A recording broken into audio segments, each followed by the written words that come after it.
Hello, welcome to this course on establishing and transforming identity. I'm Jim LaPierre. I'm a mental health therapist and addictions counselor. I've spent most of my career specializing in trauma recovery, so my experience has been helping folks transform their lives and changing their view of self, their understanding of self, helping them to achieve the life that they most want. And this usually it starts out one of two ways.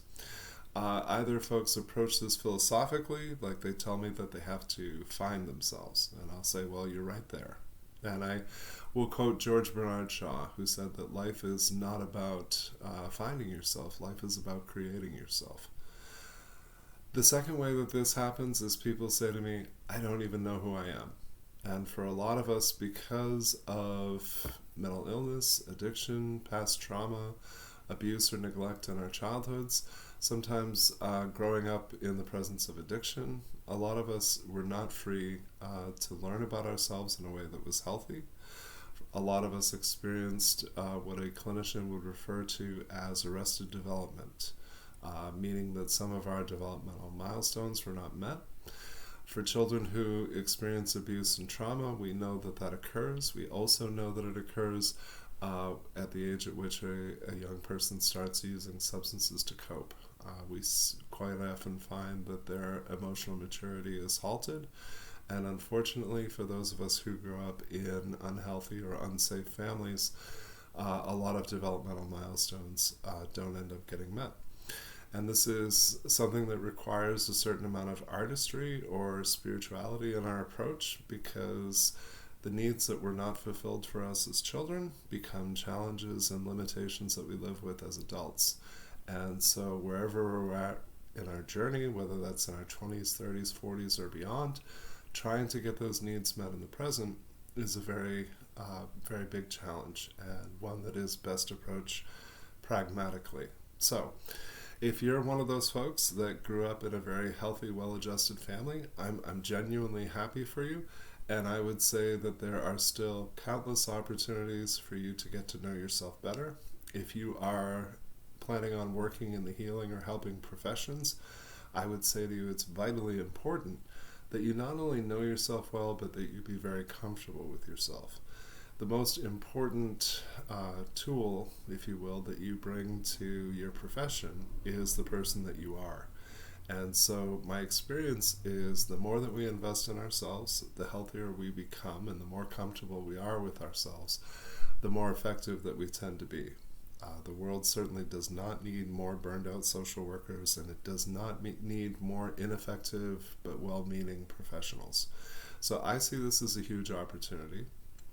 If you're like me, then this is more of a necessity than it is a nice investment that you might make. I am a person who grew up in a very unhealthy family. I am a survivor of trauma. I'm a person who's lived with mental illness. And all of those things interfered with developing a healthy sense of self.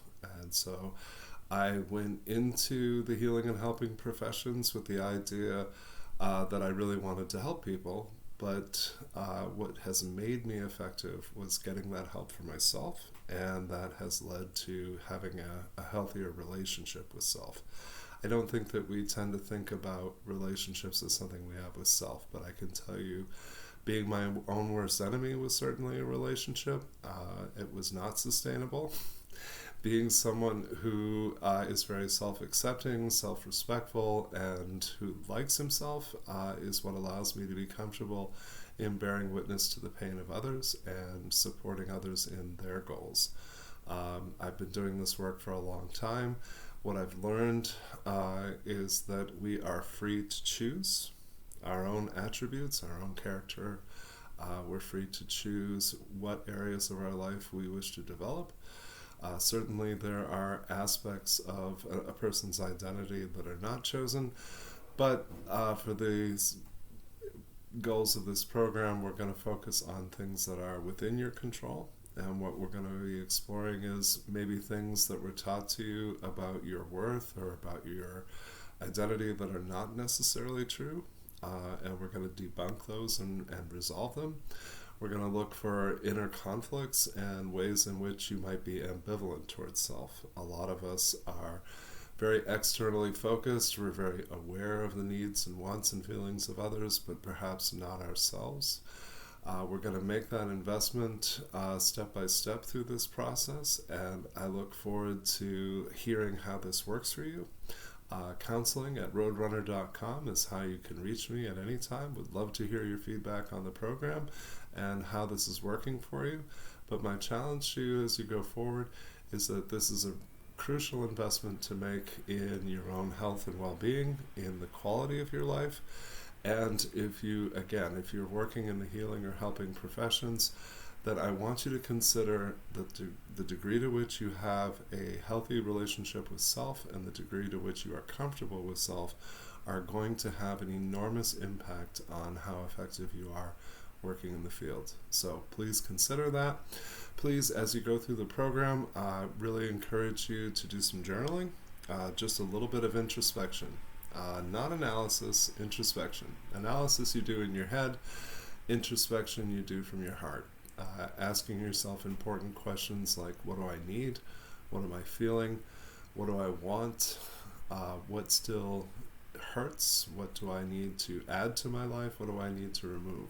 These are very, very simple but very important questions, and I encourage you to weigh each of those as you look at the program, and continuously my hope for you is that you'll make greater and greater investments in yourself. Okay, on to the next video.